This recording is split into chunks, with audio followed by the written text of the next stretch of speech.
Hello everyone, welcome back to my lecture for Basic Multimedia and Web Technology. Today we will continue on the week 4 lecture, which is Elements of Multimedia Graphic.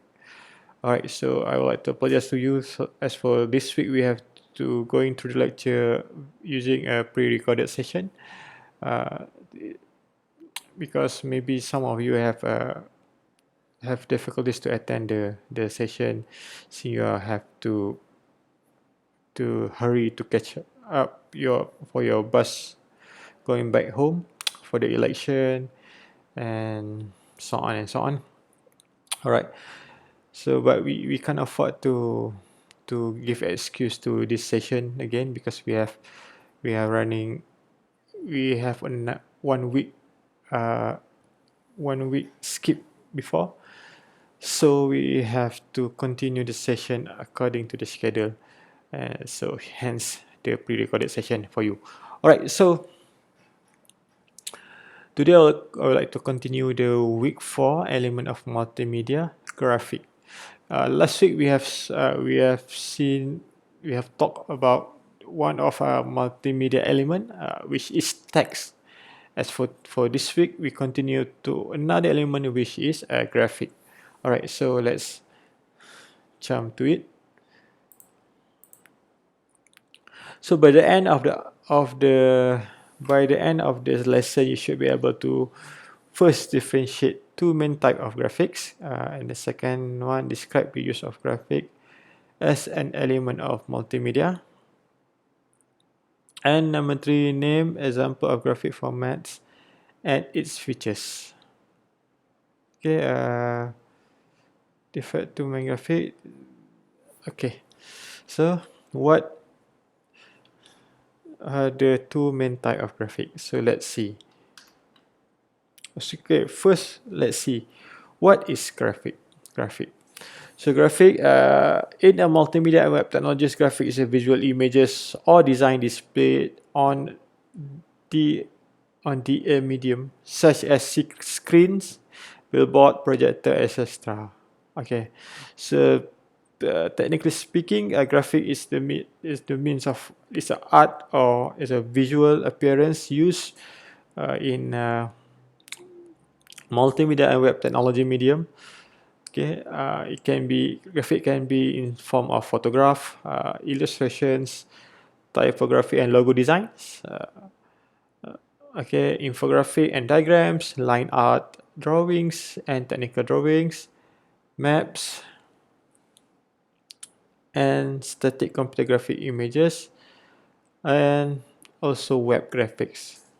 Okay, these are all considered graphic. As you can see on your left hand side of your screen, uh, the first one, the on the top of the image, we have illustration, digital illustration, and then the second one we have kind of infographic kind of graphics, and down to it on your left hand side is images, and in the middle we have a logo and also logo.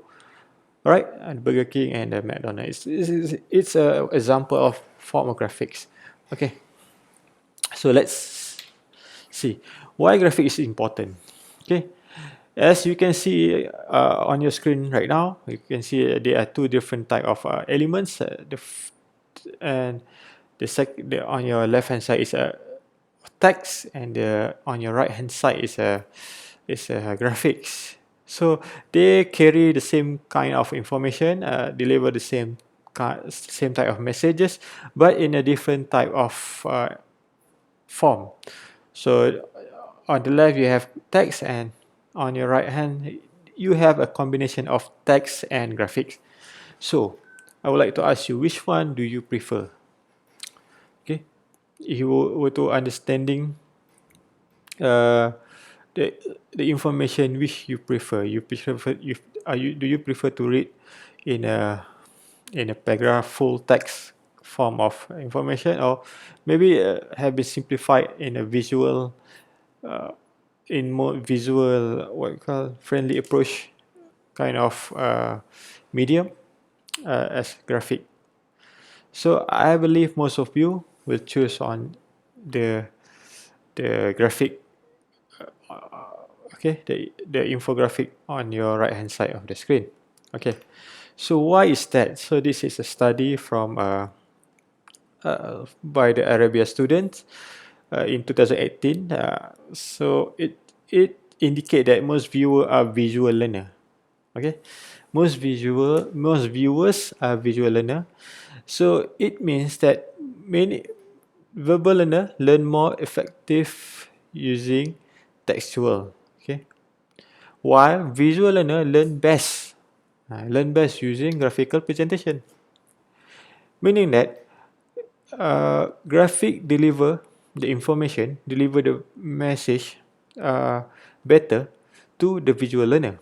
And since most of the viewers are visual learner, hence graphic work effectively towards the student in term for delivering uh, learning lesson or module. Okay. So graphic can also be supportive medium for better long-term memory effect. Okay, can simplify complex concept to more understandable form.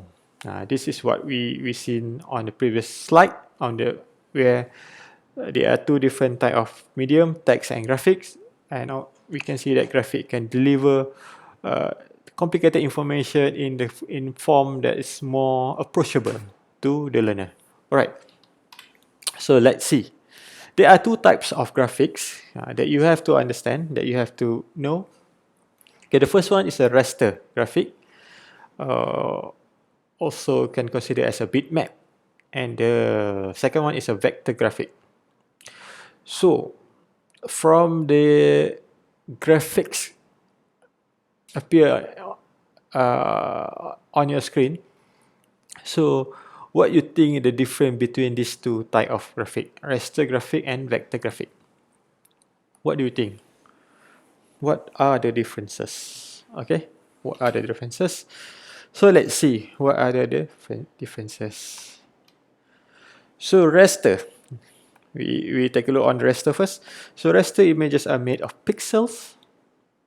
A pixel, what is a pixel? Pixel is a single point or smaller single element in a display device. Okay, so if you want to understand a pixel, just go to your screen and you try to zoom as close as possible, and you can start seeing that your image start to become pixelated. Pixelated means it's like have a combination of multiple square. Okay, that made the images, that made the image. Okay, so if you find this kind of graphic, so normally this can be considered as raster graphic. Okay, apart from vector graphic, images are mathematical calculation from one point to another that form lines and shapes. Okay, so differently, if you encounter any vector graphic, you try to zoom in as close as possible.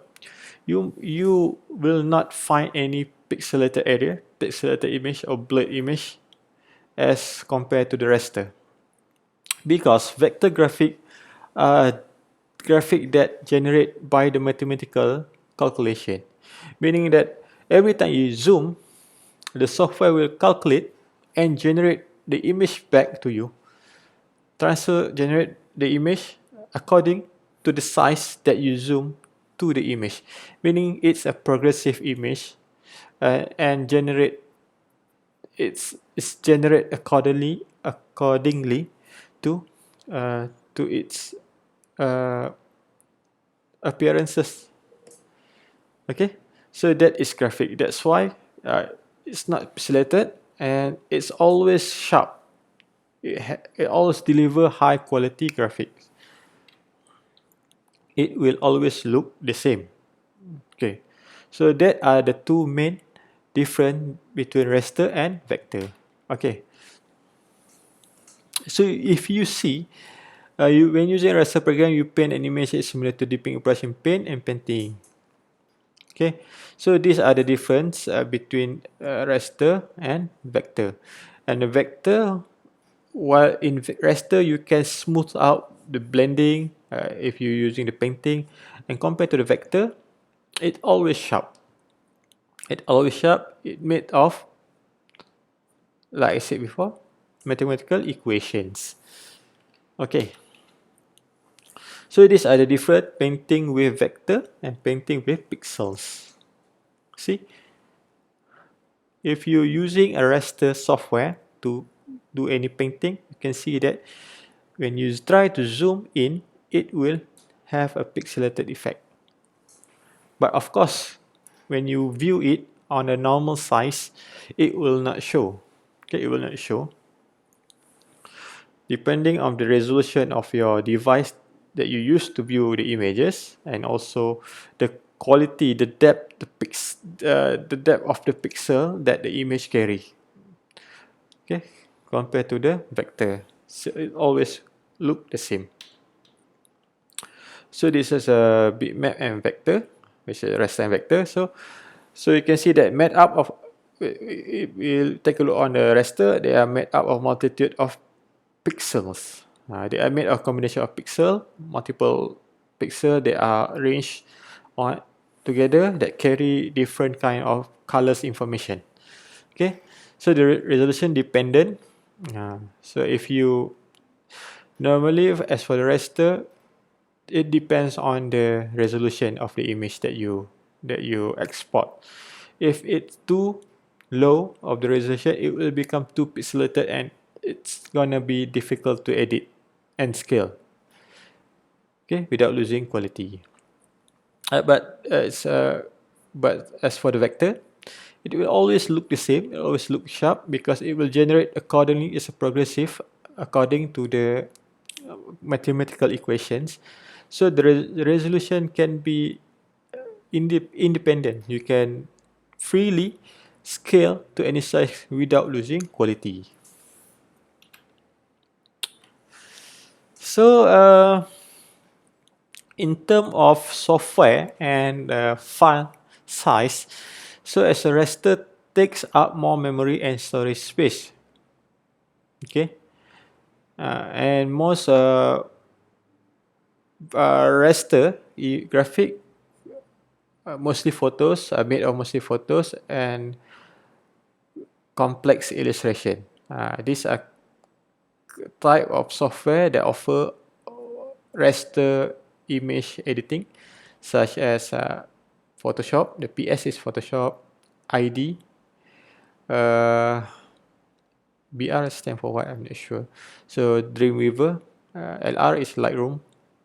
These are all Adobe software, and the format for raster can be in form of JPEG, bitmap, PNG, TIFF, TIFF, PSD, and GIF. Okay. So let's take a look on the vector. Vector takes up less memory and storage space. Okay. Mostly we use vector for doing logos and illustrations. And these are the software for editing vector. The most common one is AI, or stand for Adobe Illustrator. Okay. The format for the rest vector is EPS, PDF, AI, CRD, and SVG. Okay. But sometimes, let's say you're doing any arts, any illustration or any logos using the Adobe Illustrator software.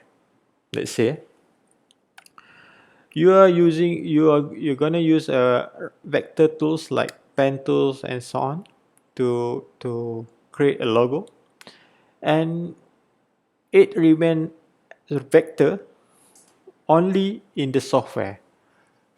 Okay, once you try to export the logo, let's say you want to send it to the print, or you want to use it to upload to your website later on, you might want to export it in form of JPEG. or PNG, because these are the type of file that are universal and mostly easier to read by another computer. Okay, it's a universal format, especially when you want to use for your web. You might want to export it to JPEG, for example. So the logo that you have created in Illustrator, while it is in Illustrator, and it remains as a vector. Okay. Even if you export it to the vector type of file, it will also remain as vector. But the problem is when you try to export it into a JPEG, for example, into a PNG file, .png file, because you want to use it in your website, it will become a raster. Because once you have export it into a JPEG, the JPEG file format is a raster format, meaning that if the the the the most prominent proof that you can see is once you export it into JPEG, you try to zoom in into your design, your logo design, for example, you can see that the logo will become pixelated if you try to zoom as close as possible. So you have to know the difference. These are the difference. The vector will only remain in the software. So do not be confused. Do not be confused. Although people might say that is a vector logo and so on, but once it has been exported into a JPEG or PNG, it has become a raster. Okay, understand? Alright, so let's move to the graphic software. Okay, the graphic software, we have three different graphic software. We have drawing, paint, and image editing. So drawing software, normally to create illustration using mathematical calculation. This is normally to create a vector graphic. Okay, let me drink. Okay, this is normally to create a vector graphic or logo or illustration. So the software that is example of software like Lunacy, Inkscape, Vector, Cons, SVG, Edit, and the most common one is Illustrator, Adobe Illustrator. Okay, so we have another software which is a Paint. This one is to create a digital painting, digital illustration also, but in form of painting. There are several painting software. We have Artware Free, Microsoft Paint 3D, and so on. And the most common one is Adobe Photoshop. Okay, the most common one and the most, I think, kind of that you will be using is Adobe Photoshop. Okay, the third one is image editing software. This is to normally to edit image, to handle raw file of the image. Okay, so as for this section, we have the common software is Photoshop, still Photoshop, and Lightroom. Okay, so let's move to graphic software features. What are the features that are commonly included in the graphic software? So we have normally it's ability to create and manipulate text. Okay, and ability to save different images file formats such as JPEG, PNG, PMG, and GIF. Okay, normally the graphic software will have the ability to export to convert the graphic into a multiple kind of type of file format. Okay, and next is normally it can work with layers. It offer you ability to work with layers and also have image and color enhancements features. Okay, also they have selection tools. These are all the kind of thing that you will encounter, you will learn during your tutorial class. Yeah, so might want to ask your tutor later on, your lecturer in the tutorial class to uh, introduce you to this to all of these tools later. So image photo manipulation, this is common. Okay, and also it can offer you filters. Normally in the Photoshop we have multiple type of filters. Okay, and then anti-aliasing and sharpening. Smooth edges by blending. Also we have it in Illustrator and Photoshop also. Okay, high computer spec with smoothing the work in graphic software. Hardly but truth that to ease up your work in graphic work, you might want to consider having a adequate spec for your graphic for your computer, because it will affect the performance of the computer and also will affect your workflow. Okay, so these are the things that you might want to consider. And then also another feature is I offer templates and intuitive graphical user interface. We need the software itself lah. The software itself have an intuitive graphical user interface. Okay, so you also can find image source from other web on the web. Okay, there are free image source or also or even paid image source such as shutterstock.com. Okay, stocksnap.io, Pixel, Unsplash, and so on. Okay, so but the thing is, you have to understand the licensing for the images. So we have three different of licensing, which have the first one is Creative Commons license, which is give everyone from in the world creators to large institution a standardized way to grant the public permission to use their creative work under corporate law. So the common one is a Creative Commons license. So the Creative Commons license, normally they allow you to use the graphic, but not for commercial purposes. You can use it for personal use, you can use it for like presentation use and so on, but not for commercialization, meaning that you cannot profit from the graphic. Simple. That are the direct definition of commercial use. Okay, and the second one is commercial license. These are normally you paid to use the graphic, and once you have paid, they will allow you to use it for commercial use. You can use it for any type of use, even personal or even commercial. Okay, the third one is a personal license. It's like a Creative Commons license. Also, you can do anything that you want for the graphic, but not for personal, not for commercial use also. Okay. So yeah, the main graphic formats. Okay, this the type of format for the graphic. The most common one is a joint photographic expert group, or commonly known as JPEG. So JPEG. So JPEG is an abbreviation for Joint Photographic Expert Group.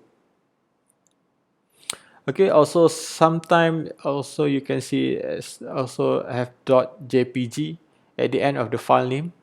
Okay, so most cameras shoot and process it to a compressed format like JPEG. JPEG will reduce the file size with minimal quality loss. Okay, so the problem is with JPEG is the lack of alpha channel in each pixel. So it cannot offer transparency. It cannot offer transparency. It only offers a flat image. The second one is PNG, or portable network graphics. PNG normally a better image quality retainer compared to JPEG. It also offers a smaller size than JPEG and have a alpha channel in each pixel. Okay, normally if you want to offer transparency, meaning that you don't want to have a background at the back of the graphic, you can opt for PNG. Okay, and the third one is a graphic interchange format, or also known as GIF. Normally this is an animated sequence. Animated sequence of images, normally in a small file size and low resolution. Also support transparent background. And next is a RAW. RAW is a raw format file for images. It can normally used by photographer to capture image in a format that is raw, because if you capture in form of JPEG, you will lose some quality for editing purposes compared to when you shoot it in raw. But the cons is that raw also will take up a significant amount of file size compared to JPEG. So meaning that if you want to shoot raw meaning if you want to capture images in form of raw, the first one is that your camera need to have an ability to shoot in raw. The second one also you need to have a sufficient size for your memory card. Okay. So this is the difference between RAW and JPEG. So RAW file allows more editing option, meaning that you can still, like if you shoot in RAW, you can retrieve some of the information like the color information, the light information compared to JPEG, and also it can offer you more variant of editing during the editing process lah. Yeah, I think that's it for this week lecture. I hope you understand everything that I've explained to you. Most of the elements, or most of the information that I've shared with you is like maybe a brief, but you will explore it more or deeper during the tutorial class with your respective tutorial lecturer later on in your tutorial session. Alright, I think that's it for today, and I hope you understand and enjoy my lecture, and thank you for watching, and have a good day. Have a safe journey going back home, and happy election. Alright, so see you next week. See you next week. See you when I see you. Okay, thank you, and Assalamualaikum, and bye bye.